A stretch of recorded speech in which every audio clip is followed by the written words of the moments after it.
Drug use affects all Australians. However, people living in rural, remote and regional Australia face extreme vulnerability. Social determinants of isolation, work-related stress, poverty, unemployment and cultural influences increase the risk to ill health. Alcohol, nicotine and cannabis are the drugs that present greatest risk to people living in rural, remote and regional communities. The social construct of Australian society values mateship, self-reliance and staying strong against adversity. Alcohol use is embedded in our culture as a way of relaxing and creating social bonds and integrates into people's lives and is often used as self-medication against life's anxieties. The National Drug Strategy 2010 notes high-risk alcohol consumption over the previous 5 years for people living in rural, remote and regional communities, having an increase of 50% for men and 90% amongst women.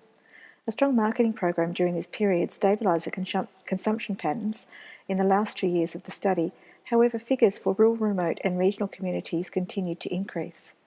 Studies undertaken by the Victorian Premier's Drug Prevention Council found that the harm caused by alcohol in rural and remote communities shows an inverse proportional risk for men depending on the size of the population. Towns of less than 5,000 persons incurred above average rate of harm, with an 8% increase in risk as the size of the town decreases. The risk for women living in towns of 5,000 is extremely high, with a 2.5 times increased risk compared to urban centres. The extent of remoteness increases the risk of short-term harm, as well as significantly increasing long-term risk. Youth living in RRR communities face increased risk of high levels of alcohol use through binge drinking, with surveys noting 43% of youth living in Victoria having consumed over 20 drinks in a single setting during the past 12 months. Change in industry and work patterns in rural and remote communities has increased the free spending money available. The Australian National Drug Strategy Household Survey noted youth combining alcohol with other drugs such as cannabis, amphetamines and cocaine.